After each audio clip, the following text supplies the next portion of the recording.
In middle school, there was a guy we'll call Miles. He's attractive to the point where almost every girl in the grade liked him. We were in the same class and got along well because we were both good at gun games. Of course, a girl and a guy duo in middle school isn't as normal as in high school, so everyone would tease us for being around each other's ship names and shit like that. Back in middle school, I always thought someone like me, a Southeast Asian girl with black hair and brown eyes, would never get with someone like him. It sounds cliche, but having been exposed to mediums that would show that someone blonde and blue-eyed always gets the guy, I kinda accepted it. I kept this crush silent, went on with my life, and separated from him because we went to different high schools. Flash forward to the present, we're both seniors now. I moved on at this point and rarely thought of him other than the occasion name drop from mutual friends of ours. Then one day another mutual friend of ours and Miles were hanging out with a pool of other friends. He asks her if she has any cute friends and she says yeah, then mentions me.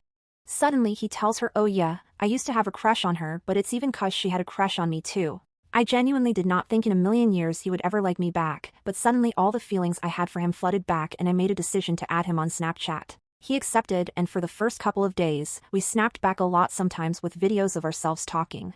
There was always a 10-minute interval between our responses, but he recently lessened these responses and now it's like 2 to 3 snaps a day. I thought about him so much to the point where I would have dreams of him for consecutive nights. This genuinely never happens to me. For even more context, I usually avoided romance. I got confessed to 2 times but turned both down because I had no feelings for the other person. It's just hard for me overall to gain feelings. But now some guy I liked in middle school also liked me back at that time, and now I'm twiddling my fingers waiting for a response from him. I don't even know if he even cares for where I am right now or what I've been doing all these years, or wonders if things would be different like I'm doing right now. For background on this guy, according to my friend, Miles is a pretty laid-back guy and she doesn't think he'll go for a relationship unless he is certain the other reciprocated and or could comfortably hang around with him. I also saw him like a reel where it said they wanted the other person to make the move first because they refused to take hints unless it's said to their face. Should I just give up on trying to have something with this guy?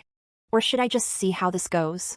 I asked if he wanted to smoke with me sometime and he said he couldn't that night, but eventually, definitely. I don't know Snapchat etiquette either, so I have no idea if he's just being nice. Recently he's just been a bit dry with his responses unless I initiate something interesting. I'm probably being very delusional, but I need someone outside of my shoes to slap me in the face and say it with sincerity. Maybe I'm just clinging to him because of the sole fact that I thought someone unattainable was actually in my grasp at the time, who knows.